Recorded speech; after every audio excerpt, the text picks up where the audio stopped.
B cruise Tamil நேயர்கள் அனைவருக்கும் வணக்கம். மீண்டும் ஒரு நிகழ்ச்சியில் உங்களை சந்திப்பதில் மிக்க மகிழ்ச்சி. இன்று நம்மோடு நிகழ்ச்சியில் இணைந்திருக்கிறார் அரசியல் விமர்சகர் திரு ரவிசங்கர் அவர்களை உங்கள் அனைவரின் சார்பாகவும் அவரை வருக வருக என வரவேற்கிறேன். வணக்கம் சார். வணக்கம். வணக்கம். பி குரூஸ் எப்படி நேயர்களுக்கு இருக்கீங்க? அன்பார்ந்த வணக்கம். நல்லா இருக்கு ரொம்ப சந்தோஷம் சார், ரொம்ப சந்தோஷம். சார் ஒண்ணுல சார், இப்ப நிறைய அரசியல் நிகழ்வுகள் இதெல்லாம் நடக்குது. குறிப்பா எது உண்மை எது பொய் இது தெரியவே இல்லை. ஊடகங்கள் வச்சு அவங்க எதை பாப்புலர் பண்றாங்களோ அந்த நியூஸ் பிரதானமான நியூஸ் மாதிரி ஆயின்னு இருக்குது. அந்த நிலையில இப்ப பாராளுமன்றத்துல நம்ம உயர்கல்வி அமைச்சர் திரு தர்மேந்திர பிரதான் அவர்கள் உரை நிகழ்த்தும் போது கூட இடையில ஒரு விஷயம் சொன்னார். நமது தமிழக எம்பி திருமதி கனிமொழி அவங்க வந்து அவங்களுக்கு கூட தெரியும் இந்த மாதிரி மொழி சம்பந்தமான விஷயங்கள்ல தமிழக பிரதிநிதிகள்லாம் வந்து என்னை சந்திச்சாங்க அப்படின்ற மாதிரி ஏதோ ஒன்று சொன்னார். அதை பத்தி கொஞ்சம் விரிவா சொல்லுங்களேன் சார். கண்டிப்பாங்க. இது வந்து union education minister Dharmender Pradhan அவர்கள் அவர் பார்லிமெண்ட்ல பேசும்போது தேவையில்லாத ஒரு இஷ்யூ ஒன்று வந்துருது. இவர் வந்து அந்த மும்மொழி கொள்கையை பத்தி இவர் பேச, அந்த ஸ்கூல் இதை பத்தி பேச, ஃபண்ட்ஸ் இவங்க பிளாக் பண்ணதை பத்தி இவங்க பேச, நாங்க இருமொழி கொள்கை தான் இது பண்ணுவோம்னு திமுக எம்பிஸ் எல்லாம் சொல்ல ஒரு மாதிரி ரொம்ப இதுவா இஷ்யூ ஆயிடுது. இதுல அந்த மாதிரி இஷ்யூ ஆகும்பொழுது அதுல இவரு என்ன பண்ணார், இவரை பேச விடாம திமுக எம்பிஸ் எல்லாம் அந்த அளவுக்கு அந்த டக்அவுட்ல போய் அந்த வெல்ல போய் கத்த ஆரம்பிச்சுட்டாங்க. இவரு எவ்வளவு சொல்லி பார்த்து நடக்கல. உடனே இவர் வந்து இந்த மாதிரி பேசுவது வந்து நாகரிகமற்ற ஒரு செயல், இட் இஸ் அன்சிவிலைஸ்டு பிஹேவியர் அப்படின்னு ஒரு வார்த்தை சொன்னார். உடனே இவங்க என்ன பண்ணிட்டாங்க, நாங்க 39 எம்பியை நீங்க சொல்றது வந்து எங்க தமிழ்நாடு என்டையர் தமிழ்நாட்டு மக்களையும் நீங்க நாகரிகம் இல்லாதவர் அப்படின்னு சொல்லிட்டார் அப்படின்னு அதை ஒரு மடைமாற்றம் செய்து விட்டார்கள் அப்படிங்கிறது என்னுடைய கருத்து. ஏன்னா தர்மேந்திர பிரதான் அவர் வந்து அந்த மாதிரி பேசவில்லை. இவங்க அந்த சமயத்துல நடந்த கூச்சல் குழப்பம் அவரை பேசுறது அவரை பேச விடாம பண்ணும்போது அவரு வந்து at the heat of the மூமெண்ட்ல அவர் என்ன சொல்லிட்டார், இந்த மாதிரி அநாகரிகமற்ற இதுல இவங்க பிஹேவ் பண்றாங்க, அன்சிவிலைஸ்டு பிஹேவியர் அப்படின்னு சொல்லிட்டார். மேபி அவரும் எமோஷனலா ஆயிருக்க வேண்டாம், கொஞ்சம் நிறுத்தி பதவி சார் ஹேண்டில் பண்ணிருக்கலாம். உடனே இவர் என்ன பண்ணிட்டார், இவங்க எல்லாம் இந்த மாதிரி சொன்ன உடனே இல்ல நான் வந்து தவறா பேசியிருந்தா நான் மன்னிப்பு கேட்டுக்கிறேன் அப்படின்னு சொன்னார். இவர் சொன்னதுனால அந்த வார்த்தையை பார்லிமெண்ட் ஸ்பீக்கரும் எக்ஸ்பஞ்ச் பண்ணிட்டார், ரெக்கார்ட்ல இருந்து எடுத்துட்டாங்க. இவர் வந்து சொன்ன காரணத்துக்காக என்ன சொன்ன, நான் வந்து இல்ல அவர் வந்து அந்த இதுக்கு முன்னாடி கொள்கை சம்பந்தம் அதுக்கு நவர நீங்க கேட்டிருக்கீங்க. இவர் சொன்னார், அப்பதான் அவர் சொன்னார், இந்த விஷயமா மும்மொழி கொள்கை விஷயமா திமுக எம்பிக்கள்லாம் என்னை வந்து பார்த்திருக்காங்க, எங்கிட்ட வந்து இந்த மும்மொழி கொள்கை இதை பத்தி விவாதிச்சிருக்காங்க, இவ்வளவு பண்ணிருக்காங்க. ஸோ இது எல்லாமே கனிமொழி அவர்கள் உங்களுக்கும் தெரியும் அவங்க என்ன பேசினாங்க இது அப்படின்னு. ஏன்னா நீங்க தான் லீடர் ஆஃப் இதுங்கிறச்ச உங்களுக்கு டிஎம்கேங்கிறச்ச தெரியும். பார்லிமெண்ட்ல இவங்க தான் போத் ஹவுசஸ், லோக்சபா அண்ட் ராஜ்யசபாக்கு கனிமொழி அவர்கள் தான் லீடர். அந்த மாதிரி இருக்கிறச்ச உங்களுக்கும் தெரியும் அவங்க திமுக எம்பிக்கள் என்னை வந்து பார்த்து பேசினது. அந்த மாதிரி இருக்கிறச்ச நீங்க எல்லாருமே மறுபடியும் இந்த மாதிரி பிரச்சனை கிளப்பினா என்ன அப்படின்னு சொன்னார். ஸோ இவங்க திமுக எம்பிக்கள் எல்லாம் போய் என்ன பேசினாங்க என்ன, கனிமொழியா அதை பத்தி இவங்க என்ன பேசினாங்க என்ன அவங்களும் ஒன்றும் சொல்லலை. ஓகேவா? ஆனா இவர் சொன்னதை வச்சு பாக்குறச்ச இது எல்லாமே சுமூகமா எடுத்துக்கொண்டு போய்விடலாம் அப்படிங்கிறதுல தான். ஏன்னா இவர் தர்மேந்திர பிரதான் சொன்னது, இவர்கள் என்னை வந்து எல்லாம் பார்த்து பேசியிருக்கார்களே அது உங்களுக்கும் தெரியுமே அப்படின்னால் அப்போ ஒரு கண்டியூசிவ் அட்மாஸ்பியர்ல தான் அந்த ஸ்பீச் நடந்திருக்கு அப்படின்னு நம்ம யூகிக்கலாம் கண்டிப்பா. ஓகேவா? அதனால இவர் அன்றது இம்ப்ரெஷன் தர்மேந்திர பிரதானி இருந்திருப்பார், சரி எல்லாமே சுமூகமாக நடக்கும் அப்படின்னு இருந்திருப்பார். ஆனால் நடக்கவில்லை. இல்ல புரியுது சார். அதே போல சார் இன்னொன்னு வந்து திமுக எம்பிக்கள்லாம் இருக்காங்க இல்லையா? அவங்களுக்கு பாராளுமன்றத்துல நம்ம நிதியமைச்சர் நிர்மலா சீதாராமன் அவர்கள் பதிலடி குடுத்திருக்காங்களே, அத பத்தி கொஞ்சம் விரிவா சொல்லுங்க. அது வந்து ரொம்ப அழகா பேசியிருக்காங்க சார். அந்த பாராளுமன்ற ஸ்பீச்சை பார்த்தேன். அதில் நீங்கள் பார்த்தீங்கன்னு வச்சுங்களேன், அவங்க வந்து இதை வந்து அவங்க மெயினாக பேசினது இங்கே தர்மேந்திர பிரதான் அவரை இவங்க அத்தனை பேரும் கூச்சல் இதை பண்ணி அவர் பேசினதை மன்னிப்பு கேட்க வச்சு அந்த ஸ்பீச்சை வித்ட்ரா பண்ண வச்சாங்க இல்லையா, அதனுடைய தொடர்பாக இவங்க பேசினாங்க. இவங்க பேசும்பொழுது இவங்க எல்லாம் திமுக இந்த அளவுக்கு பேசுறாங்களே, என்னமோ அநாகரிகமற்ற செயல், அன்சிவிலைஸ்டு பிஹேவியர் அப்படி இப்படின்னு சொன்னாரு. ஆனால் அவங்க எல்லாருக்கும் தெரியும் இவர் சொன்னது அந்த சமயத்துல இவங்க போட்ட கூச்சல் குழப்பம், அதை தான் அநாகரிகமற்ற செயல்னு சொன்னார். ஆனா இவங்க எல்லாருமே சேர்ந்து தமிழர்கள் எல்லாருமே இந்த மாதிரி அநாகரிகமற்றவர்கள் அப்படின்னு சொல்லிட்டாங்க. இது வந்து இவங்களை பொறுத்த வரைக்கும், திமுகவை பொறுத்த வரைக்கும் எல்லாருமே ஹிப்போக்ரைட்ஸ், பாசாங்கக்காரர்கள் அப்படின்னு ரொம்ப காட்டமா இவங்க பேசினாங்க. இவங்க பேசும்பொழுது அது ஒண்ணு நான் சொல்றேன் பாருங்க என்ன பேசினாங்கன்னு. இவங்க அத்தனை பேரும் என்னமோ இவங்க தான் கல்ச்சர் இருக்கு, கலாச்சாரத்தை கடைபிடிக்கிறவர்கள், தர்மேந்திர பிரதான் அவர்களுக்கு ஒண்ணுமே தெரியாது அப்படின்னு சொல்லிருக்காங்க. இவங்களுடைய இதை நான் சொல்றேங்க. 1989 மார்ச் மாசம் தமிழ்நாடு சட்டசபையில அப்ப வந்து எதிர்கட்சி இதில் இருந்தாங்க ஜெயலலிதா அவர்கள். அவங்க ஜெயலலிதா அவர்கள் பேசும்பொழுது அவங்கள இவங்க புடவையை பிடிச்சி இழுத்து, அவங்க தலைமுடியெல்லாம் பிடிச்சி இழுத்து, எந்த அளவுக்கு பெண் என்றும் பார்க்காம அவங்கள மானபங்கப்படுத்தினாங்க அப்படின்னு இவர் சொல்ல. நிர்மலா சீதாராமன் தமிழ்நாடு அசம்பிளியில அன்று நடந்த, என்ன எல்லாருக்குமே தெரியும் இது ஒரு இன்சிடென்ட் நடந்திருக்கு. அது வந்து யாருமே இவங்க மறுக்கவும் முடியாது, அது நடந்திருக்கு. அதை பற்றி சொல்றார். அதுக்கப்புறம் ரெண்டாவது என்ன சொல்றாங்க, இவங்க பேசுற இவ்வளவு இதுக்கு பெண் உரிமை, பெண்ணை மதிக்கணும், மகளிரை மதிக்கணும் அப்படி இப்படின்னு ஆகுங்கிறாங்க. டிசம்பர் 23 டிசம்பர் 23 2024 வருஷம் அண்ணா யூனிவர்சிட்டியில 19 வயது பெண் அங்க ஸ்டூடெண்டா இருக்கவங்க, அவங்கள இவங்க அந்த இடத்துல இருக்கிற ஞானசேகரன் ஒருத்தன் அங்க பிரியாணி கடை வச்சிருக்க ஆளு உள்ள புகுந்து அந்த பெண்ணை செக்ஷுவல் ஹராஸ் பண்ணிருக்காங்க. இதை பத்தி இவங்க கேஸ் போட்டு இந்த எஸ்ஐடி ஃபார்ம் பண்ணி இப்ப அவங்க சொன்னதுல இவர் ஒரு ஆள் தான் இன்வால்வ். ஏன்னா அதுல எல்லாருக்கும் தெரியும் இதுல என்ன நடந்தது. அதுல இப்ப எஸ்ஐடிலையும் ஒரு ஆள் தான் இன்வால்வ் அப்படின்னு சொல்லி எஃப்ஐஆர் ஃபைல் பண்ணிருக்காங்க. அதை பத்தி இவங்க நிர்மலா சீதாராமன் பேசியிருக்காங்க. அதை தவிர 9 வயசு குழந்தை, 9 வயது பெண் குழந்தையை திருச்சியில செக்ஷுவலா அசால்ட் பண்ணிருக்காங்க. அதை பத்தி பேசியிருக்காங்க. தென் 22 வயது பெண் ஒருத்திய தஞ்சாவூர்ல கேங் ரேப் பண்ணிருக்காங்க. இதெல்லாம் நடக்கும்போது எங்கெங்க போச்சு உங்களுக்கு பெண்கள் மீது இருக்க மதிப்பு, மரியாதை நீங்க சொல்றீங்க, நீங்க எல்லாமே பாசாங்கக்காரர்கள் அப்படின்னு இவங்க சொல்றாங்க. லா அண்ட் ஆர்டர் வந்து எந்த அளவுக்கு பேத்தட்டிக் ஸ்டேட்ல தமிழ்நாட்டுல இருக்கு அப்படின்னு இவங்க கிளைம் பண்றாங்க. சொல்றாங்க 68 பேர் விஷச்சாராயம் குடித்து கள்ளக்குடியில் இறந்து விட்டார்கள். அப்பெல்லாம் எங்க பண்ணீங்க? லா அண்ட் ஆர்டர் அந்த அளவுக்கு இதுவா இருக்கும் உங்க இதுல இல்ல. 28 cases of honour killing. Honour killing அப்படின்னா கீழ் ஜாதி மக்கள் கௌரவ கொலை, கல்யாணத்துல என்ன எங்களோட தாழ்வான இதுல போய் கல்யாணம் பண்ணி விட்டார்கள், பெண் எடுத்து விட்டார்கள் அப்படி இப்படின்னு கௌரவ கொலை. இந்த ரெண்டு செயல் ஏதோ ஒன்று கௌரவ கொலை. அதுக்கப்புறம் ட்ரக் வயலன்ஸ். எந்த அளவுக்கு ட்ரக் வந்து தமிழ்நாட்டில் மலிந்து கிடைக்கிறது, ட்ரக் மூலம் நடக்கிற வயலன்ஸ் வந்து அதிகமா இருக்கு. பெத்த மகனே தாயை வந்து கொலை பண்ற அளவுக்கு இந்த ட்ரக் போதைக்கு அடிமையா இருக்காங்க அப்படின்னு சொல்றாங்க. அதுக்கப்புறம் ஒரு இம்பார்ட்டன்ட் பர்சன், அது எல்லாருக்கும் தெரியும், ஜாஃபர் சாதிக் ஒரு இம்பார்ட்டன்ட் பர்சன்.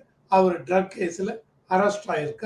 போன வருஷம் ஐ திங்க் மார்ச்ல ஜூன் 2024 அரெஸ்ட் பண்ணிருக்காங்க. அந்த கேஸ் இன்னும் ஓடிட்டு இருக்கு.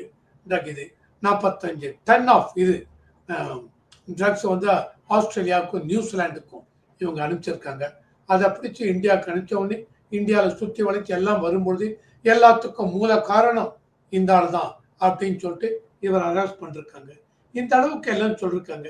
இதை தவிர அவங்க பேசுறது என்ன பேசுறாங்க, நிர்மலா சீதாராமன் பேசுறாங்கன்னா, இவங்க எல்லாருமே தமிழ் தமிழ்னு சொல்லிட்டு தமிழ் மொழியை ஒரு ஐக்கானா வச்சு அவங்க சொன்னது பேரை சொல்லலை, ஆனால் அவங்க சொல்றது இவர் தான் பெரியார் அவர்களை இவங்க ஐக்கானா வச்சு எல்லாரும் அவங்க ரூம்ல அதுல எல்லாம் கொண்டாடுறாங்க. ஆனால் அந்த பெரியார் அவர்களே விடுதலை அவர் சொல்றாரு, விடுதலை பத்திரிகை 1943 27 நவம்பர் அதுல என்ன சொல்றாங்க, இது வந்து நிர்மலா சீதாராமன் பார்லிமெண்ட்ல பேசுறாங்க. அதுல என்ன சொல்றாங்க அப்படின்னா, இவர் எழுதியிருக்கார் விடுதலை பத்திரிகையில் எழுதியிருக்கார் 27 நவம்பர் 1943. அதாவது தமிழ் படிக்கிறீங்கன்னு வச்சுங்க, தமிழ் படித்தீங்கன்னா அது எந்த அளவுக்கு உங்களுக்கு பிச்சை கூட கிடைக்காது தமிழ் படிக்கிறதுனால. ஆனால் தமிழ் படிக்கிற டைம் டோட்டலி வேஸ்ட். அந்த தமிழ் படிக்கிற நேரத்திற்கு பதிலாக நீங்க வேற ஏதாவது செஞ்சு முன்னுக்கு வரலாம். தமிழை படிக்கிறதுனால வாழ்வுல நீங்க சர்வைவ் ஆக முடியாது அப்படின்னு பெரியார் எழுதியிருக்கார் விடுதலை பத்திரிகைகள் அப்படின்னு சொல்றாங்க. அதை தவிர விடுதலை 16 மார்ச் 1967 இதே நிர்மலா அவங்க கோட் பண்ணிருக்காங்க. 16 மார்ச் 1967 விடுதலை பத்திரிகையில அவங்க சொல்றாரு, யார் வந்து தன்னை எனக்கு தமிழை எழுத தெரியும், படிக்க தெரியும், பேச தெரியும், தமிழை நான் பெரிய ஒரு பண்டிதர் புலவர் அப்படின்னு சொல்றாங்களோ இவங்க எல்லாரையுமே தூக்கல மாட்டணும். அண்ட் இவங்க என்னன்னா சொசைட்டிக்கு சமூகத்திற்கு எந்த ஒரு விதத்திலையும் ஒரு கன்ஸ்ட்ரக்டிவா எதுவும் செய்யவில்லை அப்படின்னு இவர் சொன்னார் அப்படின்ட்டு இத்தனையும் நிர்மலா சீதாராமன் பார்லிமெண்ட்ல இதை கனெக்ட் பண்ணி பேசியிருக்காங்க. ரொம்ப விரிவா சொன்னீங்க சார். இதே மும்மொழி கொள்கை இது சம்பந்தமா பாரதிய ஜனதா மாநில தலைவர் திரு அண்ணாமலை அவர்கள் பேசுறது நம்ம இவர் பிடிஆர் அவருடைய மகன் பத்தி சொன்னாரு. அதை பத்தி கொஞ்சம் விரிவா சொல்லுங்களேன் சார். நான் அதுக்கு வரேன். ஓகே, ஸோ இந்த மும்மொழி கொள்கையிலேயே என்னை பொறுத்த வரைக்கும் நல்ல ஒரு அதை முதல் இதை கொண்டு வந்தார் சார். அதாவது தமிழ்நாடு அவங்க இருமொழி கொள்கை தான் அப்படிங்கிறாங்க. இவங்க மும்மொழி கொள்கை நேஷனல் எஜுகேஷன் பாலிசி அந்த புதிய கல்விக் கொள்கை பிரகாரம் அப்படின்னு சொல்றாங்க. அதை கொஞ்சம் டச் பண்ணிட்டு இங்க நீங்க கேட்டு இதுக்கு வரேன். ஏன்னா கொண்டு வந்தா இன்னும் கொஞ்சம் கிளாரிட்டி இருக்கும் நேர்களுக்கு அப்படின்ட்டு. இது பிரகாரம் இவங்க பார்த்தீங்கன்னு வச்சுங்க, இந்த நேஷனல் எஜுகேஷன் பாலிசி புதிய கல்வித்தொகை 2020 இவங்க சென்ட்ரல் கவர்மெண்ட் கொண்டு வந்திருக்காங்க. எல்லா ஸ்டேட்டும் ஒத்துன்னு இருக்காங்க இம்ப்ளிமெண்ட் பண்றதுக்கு. அப்படின்னாலே என்ன அர்த்தம் சார், எல்லா இதுலையுமே அவங்களுக்கு இந்த புதிய கல்விக் கொள்கையை பொறுத்த வரைக்கும் அந்த அளவுக்கு மாணவர்களுக்கு அவங்களுடைய இதை நாலேஜ் எல்லாம் வளர்ச்சிக்கு உதவியா இருக்கும், கண்டிப்பா உதவியா இருக்கும் அப்படிங்கிறதுல. Accept 3 state, Tamil Nadu, Kerala and west Bengal, இவங்க 3 பேர் மட்டும் இம்ப்ளிமெண்ட் பண்ணல சார். இதை இம்ப்ளிமெண்ட் பண்ணாதனால இது ஒரு பெரிய இஷ்யூ ஆயிருக்கு. இந்த இஷ்யூல பாத்தீங்க அப்படின்னா இதுல இந்த சமக்ர சிக்ஷா அபியான் SSA அப்படிம்பாங்க, சமக்ர சிக்ஷா அபியான். இது என்ன அப்படின்னு பாத்தீங்க வச்சுங்களேன், இது 2018 இதை டிசைன் பண்ணிருக்காங்க. அது பிரகாரம் எல்லாருமே அதான் இந்த right to act, right to education அப்படிங்கிற ஒரு இதுல 2009 கொண்டு வந்த ஆக்ட் பிரகாரம், அது பிரகாரம் எல்லா குழந்தைகளுக்கும் பேசிக் ஃபவுண்டேஷன் கோர்ஸ் கிடைக்கணும். அதை தவிர அதுக்கு மேல 5வது 6வது 7வது 8வது 12வது படிக்கிறச்சு எந்த அளவுக்கு அவங்க படிப்போட சேர்ந்து அவங்களுடைய நாலேஜ், அதனுடைய எக்ஸ்ட்ரா கரிக்குலர் ஆக்டிவிட்டி, தென் எக்ஸ்ட்ரா அந்த ப்ராக்டிக்கல் நாலேஜ் இதெல்லாம் இம்ப்ரூவ் பண்ணணும். அதில் எந்த அளவுக்கு ஸ்கூல்ஸ் எல்லாம் எப்படி இருக்கணும், டீச்சர்ஸ்க்கெல்லாம் எந்த அளவுக்கு ட்ரைனிங் இருக்கணும் அப்படின்ட்டு நிறைய பேராமீட்டர்ஸ், ஒரு 8, 9, 10 பேராமீட்டர்ஸ் இந்த சமக்ர சிக்ஷா அபியான் ஸ்கீமு கீழே கொண்டு வந்திருக்காங்க. இது எல்லாமே இந்த ஸ்கீம் கீழே இவ்வளவு இதுவும் இருக்கும் பொழுது இது எல்லாமே இதுல இம்ப்ளிமெண்ட் பண்ணணும் அப்படின்னு சொல்லிட்டு இந்த சமக்ர சிக்ஷா ஸ்கீம் 2018 கொண்டு வந்திருக்காங்க. அதுக்கப்புறம் 2020 புதிய கல்விக் கொள்கை நேஷனல் எஜுகேஷன் பாலிசி அதை கொண்டு வரும்பொழுது இந்த சமக்ர சிக்ஷா அபியான் SSA அப்படின்னு சொல்லலாம். இனிமே SSA இதை வந்து என்ன பண்ணிருக்காங்க, 2018 டிசைன் பண்ணாலும் 2020 கொண்டு வந்த புதிய கல்விக் கொள்கையோட அதை இணைத்து விட்டார்கள். ஓகேவா? ஸோ இப்போ எஸ்எஸ்ஏ அப்படின்னா it is part of NEP. இது ரொம்ப முக்கியம். இப்போ இந்த எஸ்எஸ்ஏ 2018 இவங்க டிசைன் பண்ணாங்கன்னு சொன்னேன். அந்த மாதிரி பண்ணும்போது இந்த எஸ்எஸ்ஏ ஸ்கீமை பற்றி ஃபுல் டீடைல், இதில் என்னென்ன பேராமீட்டர்ஸ் இருக்கு, இது எப்படி இம்ப்ளிமெண்ட் இதெல்லாம் முன்னாடி இப்போ சொன்னேன், எப்படி இம்ப்ளிமெண்ட் பண்ணணும், இந்த ஸ்கீமுக்கு சென்ட்ரல் கவர்மெண்ட் ஃபண்ட்ஸ் அலோகேட் பண்ணுறாங்க எப்படின்னா, மொத்தமாக எவ்வளோ ஃபண்டு, 100 ரூபாய் அப்படின்னா 60 ரூபாய் சென்ட்ரல் கவர்மெண்ட் கொடுக்குறாங்க, 40 ரூபாய் அந்தந்த ஸ்டேட் போட்டுக்கணும்.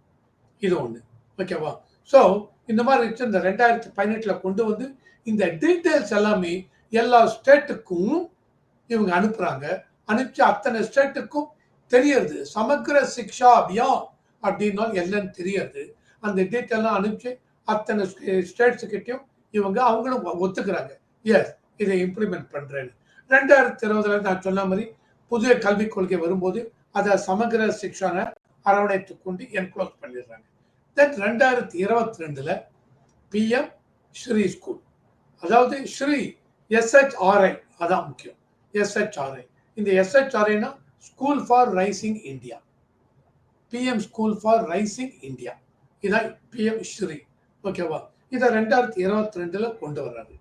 இந்த 2022 கொண்டு வந்துட்டு அது என்ன சொல்றாங்க, this is going to be part of SSA அப்படின்னு சொல்றாங்க. அது the PM Sri School is going to be part of SSA, and SSA it is part of NEP, National Education Policy. அப்ப நீங்க புதிய கல்விக் கொள்கையை இம்ப்ளிமெண்ட் பண்றீங்கன்னா பிஎம் ஸ்ரீ இது எல்லாமே உள்ள வந்துடும் அப்படிங்கிறாங்க. ஸோ இந்த மாதிரி வரும்போது எங்க டிஸ்பியூட் வந்ததுன்னா, எஸ்எஸ்ஏ கீழே இவங்களுக்கு நான் சொன்ன 60% சென்ட்ரல் கவர்மெண்ட் கொடுக்கணும். இதே north eastern states and Himachal Pradesh அந்த மாதிரி ஒரு 8 ஸ்டேட் அவங்களுக்கு 90, சென்ட்ரல் கவர்மெண்ட் 90% கொடுக்குறாங்க, அவங்க 10% போட்டா போதும். இந்த மாதிரி போடும்பொழுது இவங்க என்ன சொன்னாங்க, இவங்க எல்லாருமே இன்க்ளூடிங் தமிழ்நாடு மார்ச் 2024 அதில் சொல்றாங்க, எஸ் எங்களுக்கு இது ஓகே பிடிச்சிருக்கு, நாங்கள் இதுக்கு ஒத்துக்கிறோம், இதை இம்ப்ளிமெண்ட் பண்றோம் அப்படின்னு சொல்லிட்டு முதல்ல ஒரு கமிட்டி ஃபார்ம் பண்றோம். அந்த கமிட்டி ஃபார்ம் பண்ணி அந்த கமிட்டியை ரெக்கமெண்டேஷன் பேஸ் பண்ணி, but overall we are interested, we are keenly interested ஒரு வார்த்தையை அதில் போடுறாங்க. போட்டதுக்கு அப்புறம் சப்சிக்வெண்ட்டாக ஜூலை 2024 6 ஜூலை நினைக்கிறேன் மறுபடியும் ஒரு லெட்டர் போடுறாங்க, எவ்ரி திங் இஸ் ஓகே, எங்களுக்கு நீங்கள் கொடுக்க வேண்டிய ஃபண்ட்ஸ் 2 இது இருக்கு, அதை எங்களுக்கு ரிலீஸ் பண்ணுங்க அப்படின்னு தமிழ்நாடு கேட்குறாங்க. இவங்களும் ரிலீஸ் பண்ணுறாங்க. ரிலீஸ் பண்ணதுக்கு அப்புறம் இப்போ தமிழ்நாடு என்ன பண்ணுறாங்க, இல்லை they are going back, எங்களுக்கு இதில் இன்ட்ரெஸ்ட் இல்லை அப்படின்னு சொல்கிறாங்க. இப்போ தமிழ்நாடு என்ன சொல்றாங்க, பிஎம் ஸ்ரீ ஸ்கூல் நாங்கள் இம்ப்ளிமெண்ட் பண்ணலைன்னா அதுக்குரிய அலோகேஷன் மட்டும் எடுத்துருங்கிறாங்க. சென்ட்ரல் கவர்மெண்ட் என்ன சொல்றாங்க, இல்லை PM Shri school it is part of SSA, எஸ்எஸ்ஏல இருக்கிறத பார்த்து அதெல்லாம் பிரிச்செல்லாம் கொடுக்க முடியாது. பிஎம் ஸ்ரீ ஸ்கூல் இம்ப்ளிமெண்ட் பண்ணவில்லைன்னா எஸ்எஸ்ஏவை இம்ப்ளிமெண்ட் பண்ண சாரி அந்த எஸ்எஸ்ஏக்குரிய ஃபண்டை ரிலீஸ் பண்ண மாட்டேன். இதுதாங்க கான்ஃப்ளிக்ட். கேரளாவுக்கு இதே தான் கான்ஃப்ளிக்ட். கேரளாவுக்கு 37% ஃபண்டு அப்படியே நிற்கிறது. கேரளா கேட்டு பார்த்தாங்க, அவங்க விட்டுருங்க நாங்கள் இம்ப்ளிமெண்ட் பண்ண போறதில்ல அப்படி இப்படின்ட்டாங்க. தென் வெஸ்ட் பெங்கால் ஆரம்பத்துலேருந்து முடியாதுன்னு சொல்லிட்டாங்க. இப்போ தமிழ்நாடு அண்ட் இவங்க 2 பேரை பொறுத்த வரைக்கும் so there is a miss understanding. அந்த அண்டர்ஸ்டாண்டிங் கேப் இருக்கு, இதுதான் முக்கியம். இவங்க சென்ட்ரல் கவர்மெண்ட்டோடைய கொள்கை இது என்னன்னா, நீங்க முதல்ல ஒத்துட்டீங்க, பேஸ் பண்ணி நான் இன்ஸ்டால்மெண்ட்டை ரிலீஸ் பண்ணேன், now you are going back. But அதுக்கு என்ன அர்த்தம்னா, அப்ப நான் உங்களை நம்பி அந்த பணத்தை கொடுத்தேன்னு ஆயிடுறது, பணத்தை கேட்கல. பட் இவங்க என்ன சொல்றாங்க, இல்ல என்னுடைய நாங்க எழுதின எம்ஓயில் எடுத்து பாருங்க, நாங்க based will set up a committee based on the committee's recommendation நாங்க சொல்றேங்கிறாங்க. இது எல்லாமே ஒரு மிஸ் அண்டர்ஸ்டாண்டிங் இருக்கு. இதையும் தாண்டி உள்ள வரணும் அப்படின்னா, சார் தமிழ்ல முக்காவாசியில் 99% ஆஃப் ஸ்கூல்ஸ்ல government school, government sponsored school, இதுல என்னன்னா இருமொழி கொள்கை தான் இம்ப்ளிமெண்ட் பண்றீங்க. ஆனால் நீங்க நடத்துற private school, CBSE school, even DMK தலைவர்கள், மினிஸ்டர்ஸ் ஆர் அவங்க சொந்தக்காரங்க இவங்கெல்லாம் நடத்துற ஸ்கூல் எல்லாத்தையும் பார்த்தீங்க மும்மொழி கொள்கை. என்ன சொல்றீங்க, இல்ல நாங்க சிபிஎஸ்இ ஸ்கூல் சிஸ்டம் இம்ப்ளிமெண்ட் பண்ணிருக்கோம். ஏங்க உங்களுக்கு மும்மொழி கொள்கை ஹிந்தி கூடாது அப்படின்னு சொன்னீங்கன்னா ஏன் சிபிஎஸ்சிக்கு போறீங்க? சிபிஎஸ்சி இம்ப்ளிமெண்ட் பண்ணால் தானேங்க மும்மொழி கொள்கை வருது. நீங்களும் உங்க ஸ்கூல் எல்லாத்தையுமே ஸ்டேட் பாடி இம்ப்ளிமெண்ட் பண்ணிடலாம, மெட்ரிகுலேஷன் இம்ப்ளிமெண்ட் பண்ணிடலாம, நீங்க எதுக்கு இதுக்கு போறீங்க? சிபிஎஸ்சி இம்ப்ளிமெண்ட் பண்றீங்க உங்க ஸ்கூல்ல. இந்த மாதிரி கொஸ்டின் வருமா இல்லையா? இதெல்லாங்க எல்லாம் காமன் மேன் எல்லாம் கேட்கறது இதான். காமன் மேன் கேட்கறது எல்லாம் இதான். இதை மனசுல வச்சுட்டு தான் இவன் அண்ணாமலைஜி அவர் என்ன பண்றார்? மும்மொழி கொள்கைக்கு இந்த வேட்டை கையெழுத்து வேட்டை வாங்குறார். ஸோ இதுல வந்து அப்ப என்ன சொன்ன பிடிஆர் என்ன பேசிட்டார்? மும்மொழி கொள்கை அதை பத்தி பேசுறவங்க, சார் இருமொழி கொள்கையில நல்லாவே இருக்கு, ஆனா மும்மொழி கொள்கை தான் நீங்க கொண்டு வரணும் அப்படின்னு சொன்னாங்கன்னா இவர்கள் எல்லாரும் அறிவில்லாதவர்கள், ignorant or illiterate whatever it, அறிவில்லாதவர்கள் அப்படின்னு ஒரு இதுல சொல்லிட்டார். யாரு? பிடிஆர் அவர்கள். அவர் பிடிஆர் அவர்கள் சொன்னதுக்கு இவர் கேட்டார் அண்ணாமலைக்கு. அவர் ஆஸ்வர் அவருடைய எடுத்தோடனே அவரும் தமால் தான் அடிப்பார் அண்ணாமலை. அவர் என்ன சொல்லிட்டார்? சார் உங்க பையன் எதுல சார் படிக்கிறான்? பிடிஆர் உங்க பையன் எதுல படிக்கிறான்னு சொல்லுங்க. அப்ப அவர் மும்மொழி கொள்கை தானே படிக்கிறாரு. எங்க போய் படிக்கிறார்? இப்போ ஃபாரின்ல போய் படிக்கிறான்னு எந்த கண்ட்ரி சொல்லுங்க. அப்ப அவர் எல்லா லாங்குவேஜ் தெரிஞ்சனால்தான் சார் தமிழ்நாட்டில இருந்து வெளிநாட்டுல போய் படிக்கிறாங்க. இப்ப உதயநிதி துணை முதல்வர் உதயநிதி அவரோட சன்னு வெளிநாட்டுல படிக்கிறாரா? அப்படி வெளிநாட்டுக்கு கனிமொழி அவரோட பையன் இதுல சிங்கப்பூர்ல இருக்க. இவங்க எல்லாருமே இந்தியாவில படித்து வெளிநாட்டுக்கு போகணும் என்றால் கண்டிப்பாக ஜெர்மனிக்கு போறோம்னா ஜெர்மன் லாங்குவேஜ் எனக்கு தெரியுங்க. முக்காவாசி ஹையர் எஜுகேஷன் ஜெர்மன் ஸ்டாண்டர்ட் தான் இருக்கு. ஓகேவா? இந்த மாதிரி இருக்கிறது இவங்க என்ன கேட்கிறாரு? அண்ணாமலை கேட்டார், அப்போ உங்க பையன் போயிட்டு அங்க படிக்கிறாரு, அவர் அறிவில்லாதவரா? ஏன் தமிழ்நாட்டில் இருமொழி கொள்கை தான் படித்தாரா, இல்ல ஆரம்பத்திலேருந்து அங்கதான் படித்தாரா? அவருக்கு பதில் சொல்லுங்க அப்படின்னு அவர் கேட்டார். இதுதாங்க, அதாவது இது எப்படி இருக்குன்னா உனக்கா எனக்கா பார்த்துலாம். ஆனால் ஒண்ணு முடிக்கிறது எப்படி பார்க்கலாம்? எல்லா ஸ்டேட், இந்த 3 ஸ்டேட்டை தவிர, தமிழ்நாடு உள்பட 3 ஸ்டேட்டை தவிர மற்ற எல்லா மாகாணங்களும் இந்தியால ஒத்துட்டு இருக்கு. ஸோ தமிழ்நாட்டில் கூட நீங்க என்ன பண்ணலாம்? சார் மும்மொழி கொள்கை இம்ப்ளிமெண்ட் ஹிந்தி உள்ள கொண்டு வந்துடுவாங்க. சார் என்னை பொறுத்தவரைக்கும் அரசாங்கம் அப்படின்னு இருக்கு, அது எப்படி இருக்கணும் அப்படின்னும். சார் எதுக்கலாமா சர்வே எடுக்கிறீங்க சார்? ஒரு சர்வே எடுங்க, சிம்பிள் சர்வே எடுங்க, எடுத்து வச்சுட்டு பேரண்ட்ஸை கேளுங்க, மும்மொழி கொள்கை கொண்டு வரலாமா என்ன? ஏன்னா இவங்க சொல்றாங்க, ஐயோ மும்மொழி கொள்கை படித்தால் இந்த கிரிட்டிக்ஸ் இல்ல, ஏற்கனவே 2 லாங்குவேஜ் படிக்கிறதே என் பசங்க கஷ்டப்படுறாங்க, 3வது மொழி வச்சு என்ன பண்றது? பேரண்ட்ஸை கேளுங்க. பேரண்ட்ஸ் எல்லாரும் மும்மொழி கொள்கை வேணும் நீங்க சொல்லுங்க. சார் ஒருத்தர் ஒரு லாங்குவேஜ் கட்டணம் எப்படி இம்ப்ளிமெண்ட் பண்றது? மற்ற ஸ்டேட்ல எப்படி சார் பண்றாங்க? நீங்க சொல்லுங்க. சார் இந்த இதுல கிருஷ்ணகிரி ஓசூர் பக்கமா எல்லாம் பெங்களூர் பக்கம் இருக்கு. அங்க அடிஷனல் லாங்குவேஜ் ஒண்ணு கன்னடம், இல்ல இன்னொன்னு காமனா எல்லாருமே கேட்பாங்க இந்தியாவுக்குள்ள போறது ஹிந்தி. தெலுங்கு வேணுமா தெலுங்கு. இந்த 3 லாங்குவேஜ் ஒண்ணு.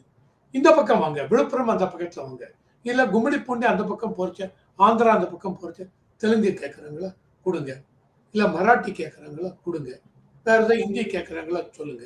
இந்த 3 இதுக்கு டீச்சர் போடுங்க, போட்டுதான் தீரணும். ஏன்னா சமகர சிக்ஷா அபியான் அந்த சிஸ்டத்துக்கு 60% டீச்சர் சேலரி மற்ற இன்ஃப்ராஸ்ட்ரக்சர் எல்லாத்துக்கும் சென்ட்ரல் கவர்மெண்ட் கொடுக்குறாங்க. ஸோ உங்களுடைய டிஃபிகல்ட்டி என்ன, கன்ஸ்ட்ரைன்ஸ் இருக்கு, எவ்வளவு லாங்குவேஜ் நான் கொடுக்க முடியும்? 2-3 தான் கொடுப்பேன் சொல்லுங்க.